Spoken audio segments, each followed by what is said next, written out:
Hello बच्चों, आप सभी को मेरे चैनल पर स्वागत है।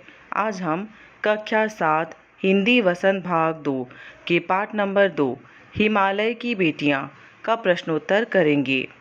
चैनल पर पहली बार आए हैं तो चैनल को सब्सक्राइब जरूर करें। प्रश्न नंबर 1। नदियों को माँ मानने की परंपरा हमारे यहाँ काफ़ी पुरानी है, लेकिन लेखक नागार्जुन उन्हें और किन रूपों में देखते हैं? उत्तर है, नदियों को माँ मानने की परंपरा से पहले इन नदियों को स्त्री के सभी रूपों में देखते हैं, जिसमें वो उसे बेटी के समान प्रतीत होती है। इसलिए लेखक ने नदियों को हिमालय की बेटी कहे हैं। कभी वह इन्हें प्रेयसी की भांति प्रेममयी कहता है।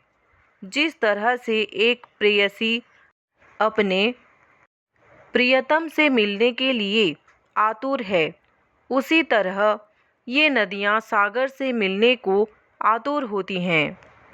इसी कारण लेखक को उनमें ममता के स्वरूप में बहन के समान प्रतीत होती है, जिसके सम्मान में वो हमेशा हाथ जोड़े शीश झुकाए खड़ा रहते हैं। प्रश्न नंबर 2। सिंधु और ब्रह्मपुत्र की क्या विशेषताएं बताई गई है? उत्तर है, सिंधु और ब्रह्मपुत्र हिमालय से निकलने वाली प्रमुख और बड़ी नदियां हैं।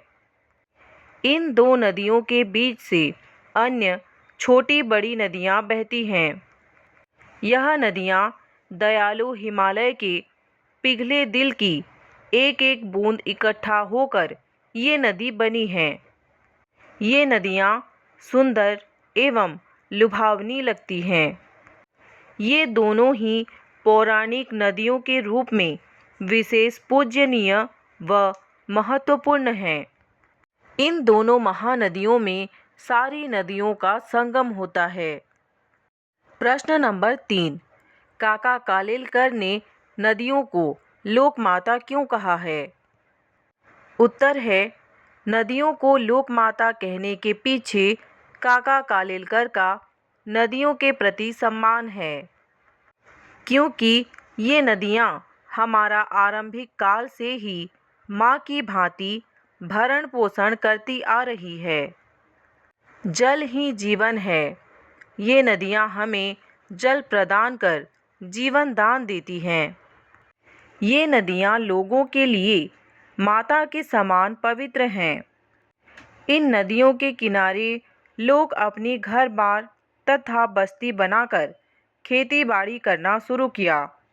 इसके अलावा गांवों और शहरों की गंदगी अपने साथ बहाकर ले जाती है। नदियों का जल भूमि की उर्वरता शक्ति बढ़ाने में विशेष भूमिका निभाता है। नदियों के कारण ही मानव अपनी आधुनिकीकरण जैसे बिजली बनाना, सिंचाई के नए साधनों आदि को पूरा कर पाया है।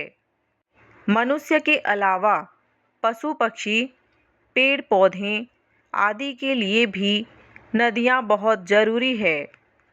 इस प्रकार नदियाँ समस्त जीव जगत के लिए कल्याणकारी हैं।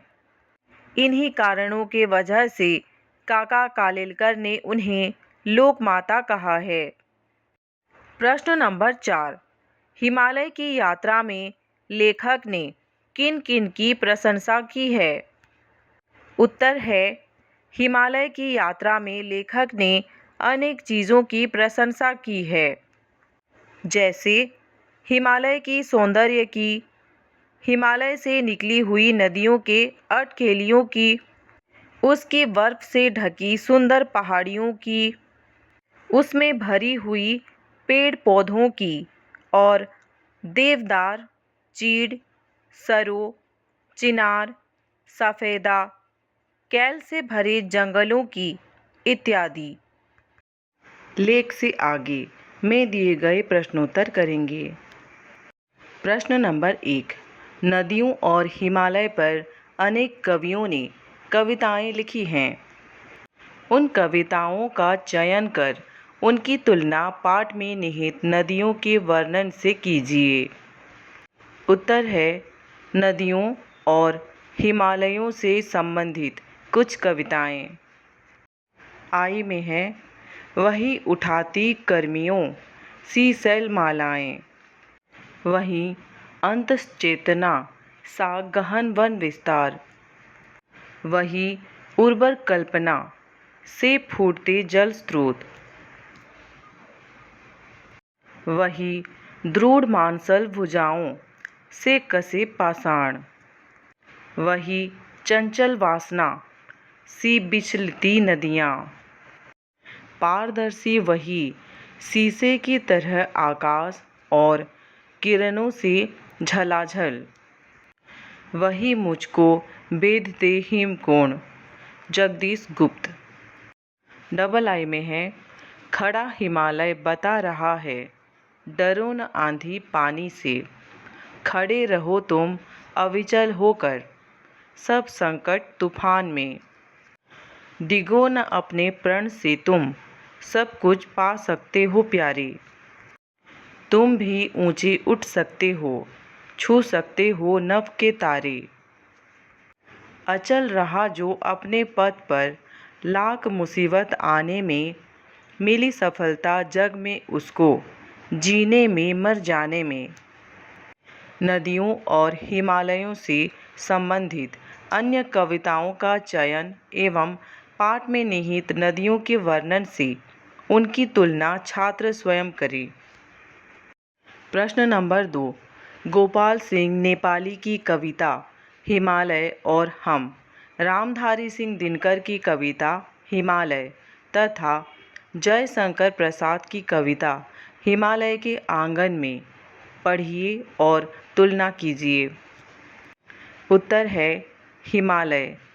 मेरे नरपति मेरे विशाल साकार दिव्य गौरव विराट, पौरुष की पूंजीभूत ज्वल, मेरे जननी के हिम किरीट, मेरे भारत के दिव्य भाल, मेरे नरपति मेरे विशाल, युग युग अजेय निबंध मुक्त, युग युग गर्वोन्नत नीत महान, निस्सीम व्योम में तान रहा, युग के किस महिमा का विनाद, कैसी अखंड यह चीर समाधि, यतिवर कैसा यह अमर ध्यान, तू महाशून्य में खोज रहा, किस जटिल समस्या का निदान, उलझन का कैसा विषम जाल, मेरे नरपति मेरे विशाल, ओ मौन तपस्या लीन यति, पल भर कुतो कर द्रुगुन मेष, रे ज्वालाओं से दग्ध विकल है तड़प रहा पद पर स्वदेश, मुख सिंधु पंचनद ब्रह्मपुत्र गंगा यमुना की अमीय धारें, जिस पुष्प भूमि की ओर वही तेरी विगलित करुणा उदार, मेरे नरपति मेरे विशाल, रामधारी सिंह दिनकर।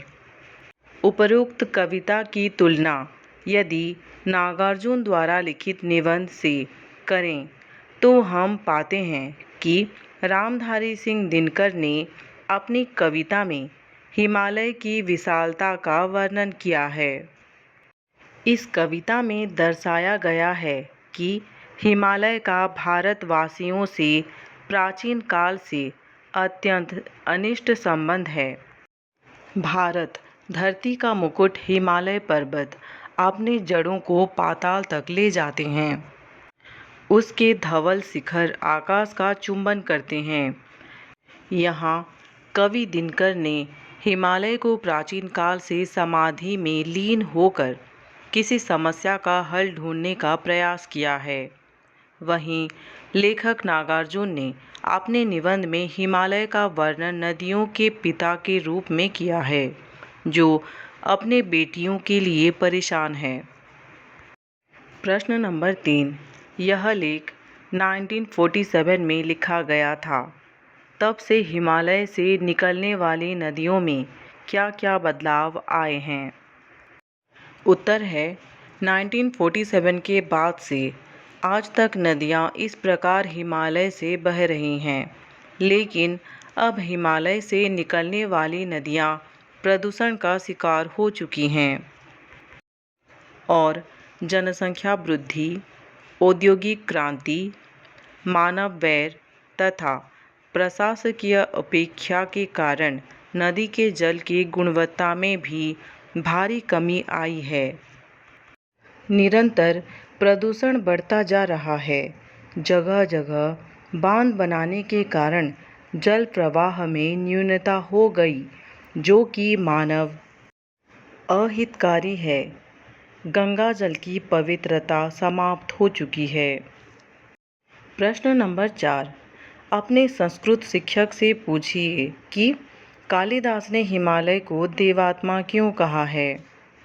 उत्तर है हिमालय पर्वत पर देवताओं का वास माना जाता है।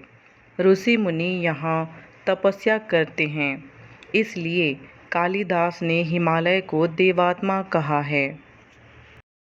अनुमान और कल्पना में दिए गए प्रश्नोत्तर करेंगे।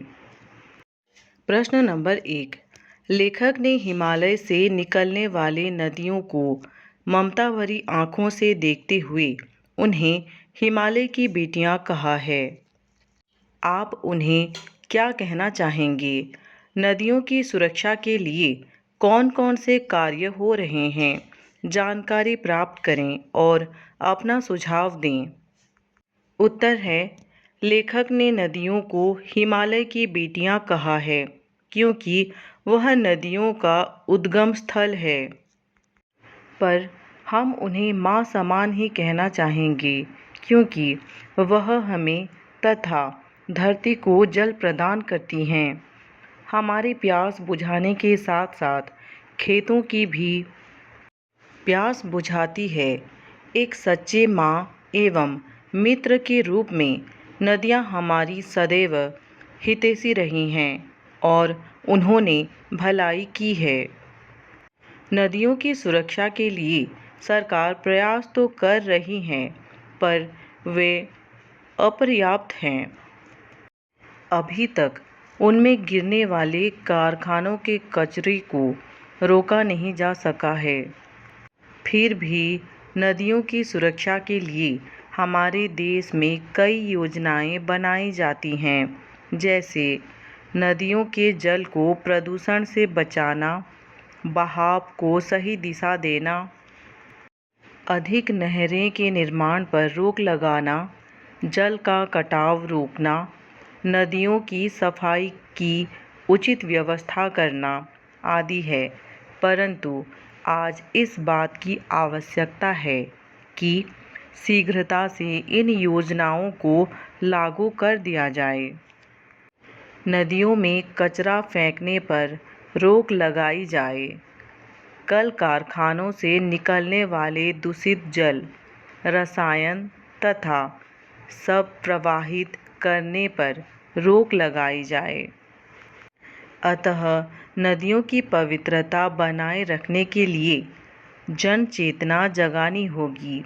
सरकार को भी कड़ी उपाय करने होंगे। प्रश्न नंबर 2, नदियों से होने वाले लाभों के विषय में चर्चा कीजिए और इस विषय पर 20 यानी कि 20 पंक्तियों को एक निबंध लिखिए। उत्तर चर्चा हेतु संकेत बिंदु। पहले में है जल प्राप्ति, दूसरे में है बांध बनाना, तीसरे में है वर्षा में सहायक, चौथे में है सिंचाई में सहायक, पांचवें में है आवागमन हेतु सहायक, छठे में है बिजली बनाना। नदियाँ हमारे जीवन का आधार हैं। बर्फीले पहाड़ों से अस्तित्व प्रकार धरती की धरातल पर बहती हुई नदियाँ अपना सुधा रस रूपी असंख्य प्राणियों को प्रदान करती हैं। प्राणी मात्र की प्यास बुझाने के अतिरिक्त नदियाँ धरती को उपजाऊ बनाती हैं। आवागमन का साधन हैं। इन पर बांध बनाकर बिजली उत्पन्न की जाती है। हमारे अधिकतर तीर्थ स्थल भी नदियों के किनारे बसे हैं। इसी कारण नदियाँ पूजनीय भी हैं। नदियों से हमें धरती हेतु उपजाऊ पदार्थ प्राप्त होते हैं। ये वनों को सींचती हैं, वर्षा लाने में सहायक होती हैं। अनगिनत जीव इसमें जीवन पाते हैं। नदियों के किनारे गांवों का बसेरा पाया जाता है। गांव के लोग अपनी छोटी बड़ी सभी आवश्यकताएं जैसे सिंचाई करने, पानी पीने, कपड़े धोने, नहाने, जानवरों भी नदी का जल प्रयोग करते हैं। नदियाँ हमारे लिए पूजनीय हैं और यह हमारी संस्कृति से जुड़ी हुई हैं। हमें इन्हें नष्ट नहीं करना चाहिए क्योंकि हमारा जीवन इन्हीं पर ही निर्भर है। भाषा की बात में दिए गए प्रश्नोत्तर करेंगे। प्रश्न नंबर 1। अपनी बात कहते हुए लेखक ने अनेक समानताएं प्रस्तुत की हैं। ऐसी तुलना से अर्थ अधिक स्पष्ट और सुंदर बन जाता है। उदाहरण क में है, संभ्रांत महिला की भांति वे प्रतीत होती थी। ख में है, माँ और दादी, मौसी और मामी की गोद की तरह उनकी धारा में डुबकियाँ लगाया करता। अन्य पाठकों से ऐसे 5 तुलनात्मक प्रयोग निकालकर कक्षा में सुनाइए और उन सुंदर प्रयोगों को कॉपी में भी लिखिए। उत्तर में है अन्य पाठों से। पहले में है, लाल किरण सी चोंच खोल चूकते तारक अनार के दाने। दूसरे में है, उन्होंने संदूक खोलकर एक चमकती सी चीज निकाली। तीसरे पर है, सागर की हिलोरी की भांति उसका यह मादक स्वर गली भर के मकान में उसे और तक लहराता हुआ पहुंचता और खिलौने वाला आगे बढ़ जाता है। चौथे में है, इन्हें देखकर तो ऐसा लग रहा है मानो बहुत सी छोटी छोटी बालूशाही रख दी गई हो। पांचवे पर है, यह स्थिति चित्रा जैसी अभिमन्यिनी मजूरी के लिए ही कही जाएगी। प्रश्न नंबर 2।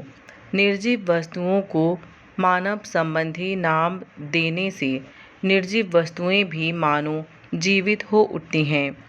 लेखक ने इस पाठ में कई स्थानों पर ऐसे प्रयोग किए हैं जैसे क में है, परंतु इस बार जब मैं हिमालय के कंधों पर चढ़ा तो वे कुछ और रूप में सामने थी।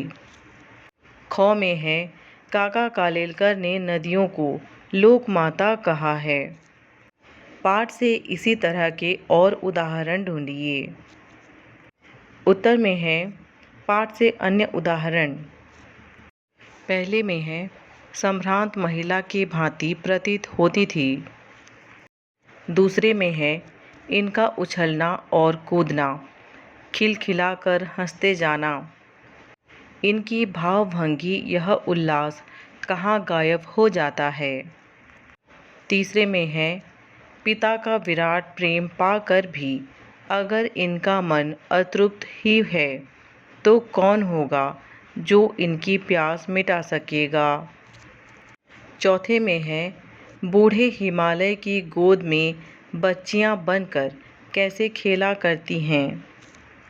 पांचवे में है, हिमालय को ससुर और समुद्र को उसका दामाद कहने में कुछ भी झिझक नहीं होती है।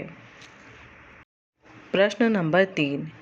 पिछली कक्षा में आप विशेषण और उसके भेद से परिचय प्राप्त कर चुके हैं। नीचे दिए गए विशेषण और विशेष्य यानी कि संज्ञा का मिलान कीजिए। विशेषण में है संभ्रांत, समतल, मूसलाधार, चंचल, घना। विशेष्य में है वर्षा, महिला, आंगन, जंगल, नदियाँ। उत्तर में है विशेषण संभ्रांत, इसका विशेष्य है महिला। समतल आंगन, मूसलधार वर्षा, चंचल नदियाँ, घना जंगल। प्रश्न नंबर 4, द्वंद्व समास के दोनों पद प्रधान होते हैं। इस समास में और शब्द का लोप हो जाता है। जैसे राजा रानी द्वंद्व समास है जिसका अर्थ है राजा और रानी। पाठ में कई ऐसे स्थानों पर द्वंद्व समासों का प्रयोग किया गया है। इन्हें खोजकर वर्णमाला क्रम में लिखिए। उत्तर है छोटी बड़ी, भावभंगी, माँ बाप। प्रश्न नंबर 5, नदी को उल्टा लिखने से दिन होता है जिसका अर्थ होता है गरीब। आप भी 5 ऐसे शब्द लिखिए जिसे उल्टा लिखने पर सार्थक शब्द बन जाए। प्रत्येक शब्द के आगे संज्ञा का नाम भी लिखिए। जैसे नदी, दिन, भाववाचक संज्ञा।